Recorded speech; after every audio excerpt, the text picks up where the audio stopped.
Right here we can show you a little bit about how to make a banana circle or a magic circle or a permanent garbage dump, whatever you choose to call it. You can see we have a hole that's exactly this big by that big. So make yours exactly the same, and then around it plant way too much.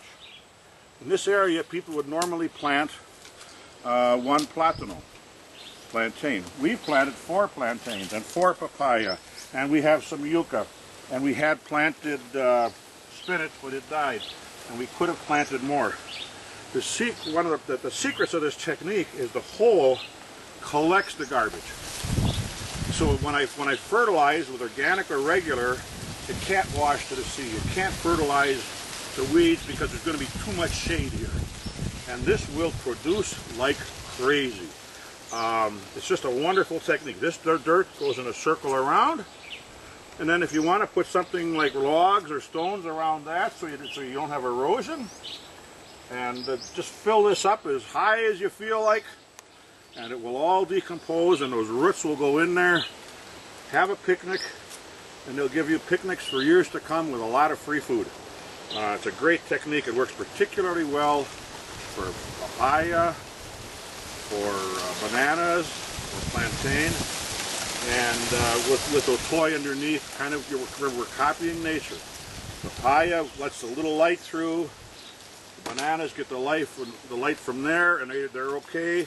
And under that, the otoi or taro gets all the light it needs, and so you have this dense jungle-like thing. We'll give you a shot of one next frame, and off we go. Here I'd like to show you an example of a producing magic circle.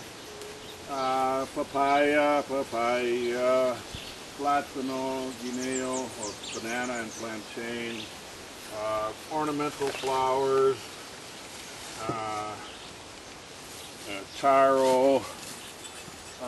You see there's no space for any weeds. And you see that if a leaf falls, it's fertilizer for all the plants. This is now self-sustaining. Think of the word sustainable. You can have sustainable and you can have self-sustaining, which means you can spend more time in your hammock. And this is approaching self-sustaining. You really don't need any input. There's no space for weeds. Whatever leaf falls is just like in the forest, and it's its own natural. Okay, now the next step up from just using the garbage you have is grow your own garbage. And in the case here, our favorite happens to be Gliricidia sepium, which the locals call balo or bala.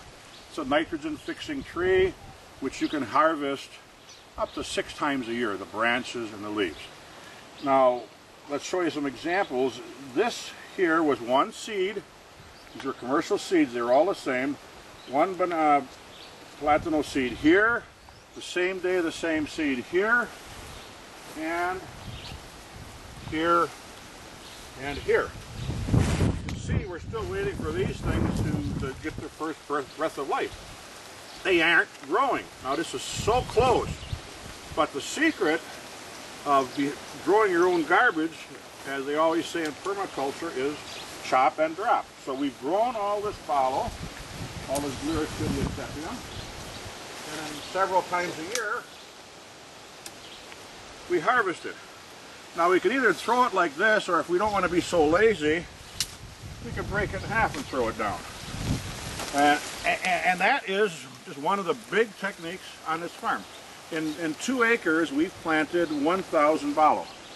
So every fruit tree has its own fertilizer plant. Reach over here now and we chop and we drop there.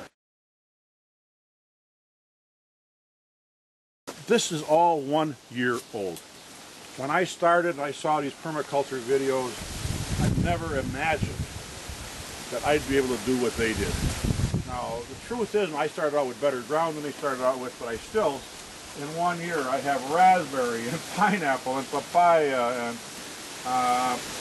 different nuts and all sorts of exotic fruits are starting and coming along beautifully. So believe me, if anybody who knows as little as I did can do this in 1 year, get your books, sit down, read them, and hopefully talk to somebody or see some existing systems that are in operation, and your confidence level will grow tremendously.